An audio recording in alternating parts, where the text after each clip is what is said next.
Be yourself. Everyone else is already taken. Sounds like a harmless quote, something you'd see on a poster. But psychology says it's actually a warning, because most people aren't scared of being fake. They're scared of being rejected for being real. And by the end of this video, you'll understand why being yourself feels dangerous. You've felt it, you're about to speak, and suddenly you stop. You rewrite your sentence in your head, you soften your opinion, you laugh even though you don't mean it. Not because you're weak, but because your brain is calculating risk, and that's the real prison. Most people don't realize this, but they're not living as themselves. They're living as a version of themselves designed to be accepted. And the terrifying part, the mask starts feeling normal. Oscar Wilde said, "Be yourself. Everyone else is already taken."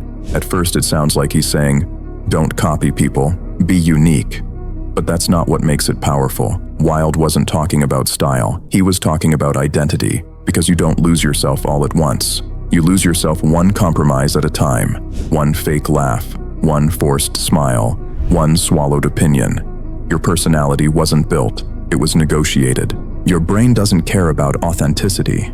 Your brain cares about survival.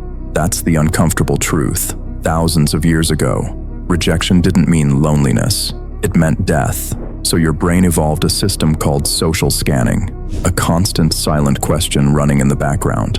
Am I safe here? Do they approve of me? Will I be excluded? And this is why your personality changes depending on the room. Not because you're fake, but because your nervous system is adapting. Your brain is like a security guard. It watches faces, it reads tone, it studies reactions, and the moment it senses danger, it tells you to adjust, to blend in, to become easy to like. And that's not confidence, that's conditioning. But here's the twist. Your brain rewards you for betraying yourself. Every time you get approval, dopamine hits your system. So you learn a dangerous lesson. Be liked, not be real. Approval becomes addictive, and authenticity starts feeling risky. That's how people lose themselves, not through weakness, but through repetition. And psychology calls the inner conflict cognitive dissonance. That's the tension between who you are and who you pretend to be. And if you live in that tension long enough, it turns into anxiety. Not anxiety from danger, but anxiety from pretending. Because deep down, your body knows you're performing. Imagine a guy named Daniel, quiet, smart, but he learns early. Being himself doesn't get him accepted, so he becomes a chameleon. At school, he's funny. Online, he's confident. At home, he's silent. And it works. People like him. People invite him. He gets attention. But one night, he's alone in his room. The phone light is the only thing glowing. He refreshes his screen. Nothing. No messages, no notifications. And suddenly, he feels something terrifying. Emptiness. Not sadness. Just blank. Then the thought hits him like a punch. If I stop trying to impress everyone, who am I? And he can't answer. That's the twist. That's what Wilde meant. Be yourself. Because if you don't, you might still get accepted, but you'll never feel alive. And the darkest truth? Most people don't hate themselves. They hate the version of themselves they created to survive. That's not low self-esteem. That's self-betrayal, and that's the real prison. So how do you escape? 3 moves. First, catch the moment you edit yourself. Ask, what am I afraid will happen if I'm honest?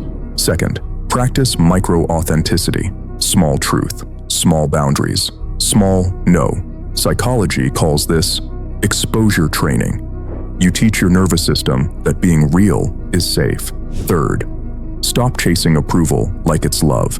Approval is a drug. Love is safety.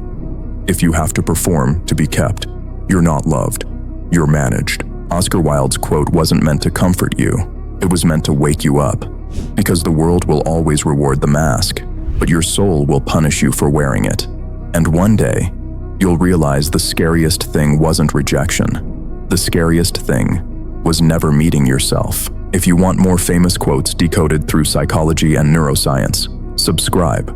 Because once you understand the mind, you stop being controlled by it. And remember, your mind is a muscle, so train it daily before life trains it for you.